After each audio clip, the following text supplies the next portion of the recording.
Okay, we're back. Sorry about that. We lost connection with our Wi-Fi. Happens out here in the woods. So we are back. Hopefully people can join us again for brunch with our peregrine falcon.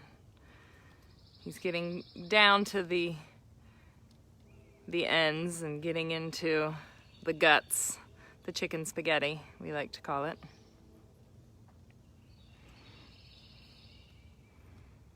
Hey, Kristen. Hey, Val.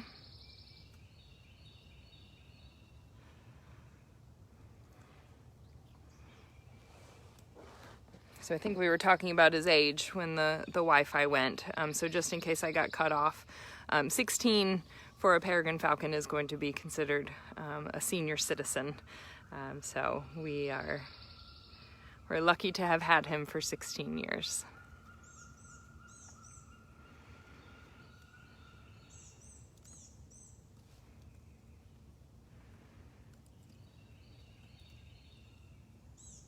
This might be gross for some people to watch, but it is the same exact chicken that we eat. It just looks a little bit more like a chicken than we prefer to have our food look.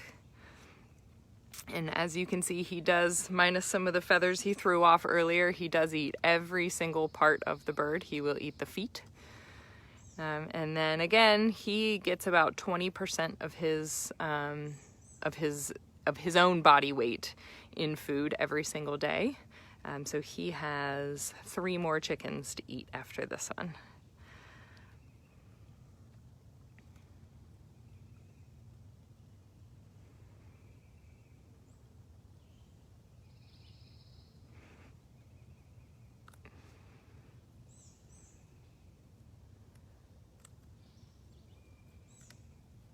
If you have any questions, feel free to put them in the comments.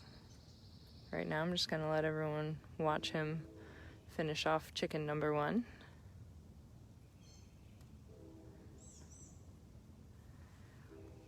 So this coloration that you see on him, the slate gray back, and then kind of that beige front with the gray striping, that is an adult bird coloration. So when he was 1 and 2 years old, he did not look like this. He was more brown and tan speckled. And then as he became sexually mature and became an adult bird, is when he kind of went into that morph of the gray slate back. What's his favorite part of the chicken? Oh, bless you. Gosh. Well, he always starts with the head, so perhaps the head and the eyes. I don't know. I think he likes it all, honestly.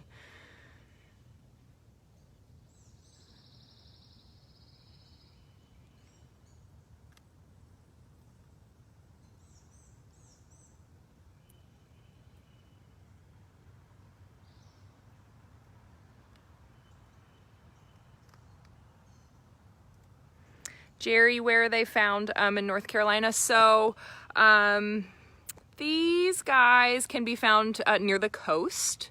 So they are cliff. They like to kind of make their nests around cliffs. So out towards the coast is where they can be found. However, they also can be found in larger cities. So I know at least last year we had a nesting pair of peregrine falcons on the Wells Fargo building in Uptown.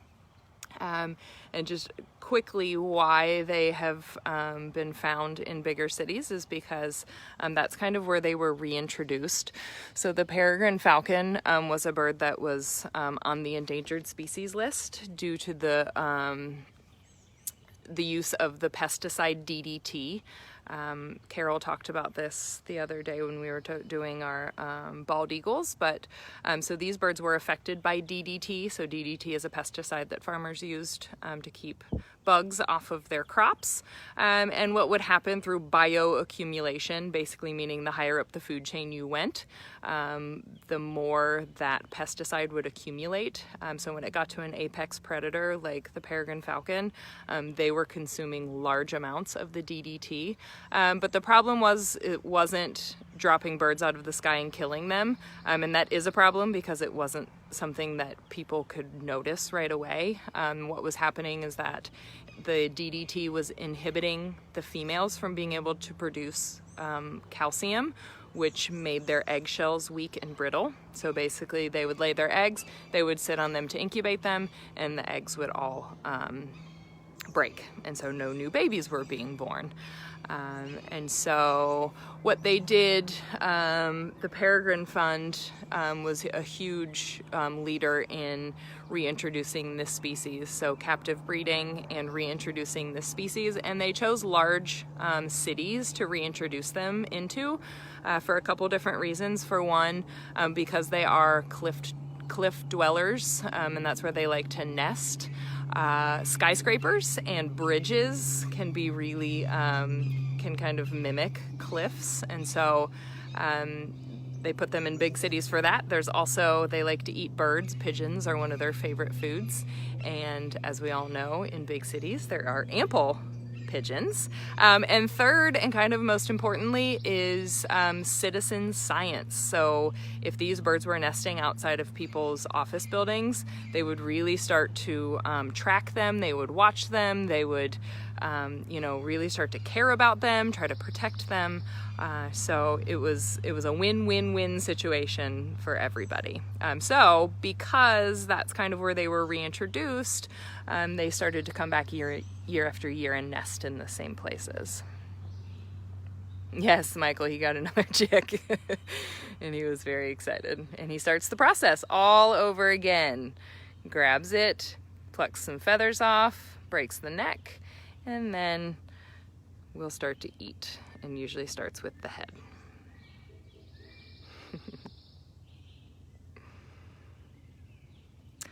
Amanda, so you're saying you used to have one that looked like this in your yard. It could have very much been a peregrine falcon, but there are also sharp-shinned hawks and Cooper's hawks that can look very similar to an adult peregrine falcon. So I'm not saying you didn't have a peregrine falcon, but sharp-shinned hawks and Cooper's hawks are a little bit more common, especially in neighborhoods.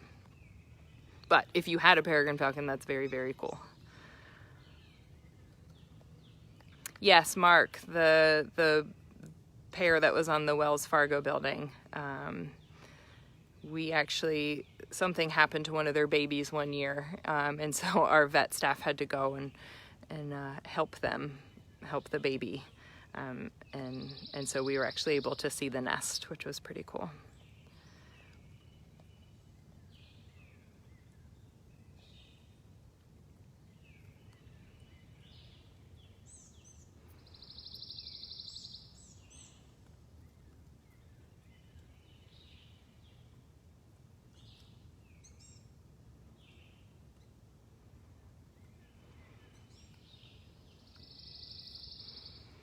All right, well, thank you guys very much for tuning in. I'm sorry we lost connection.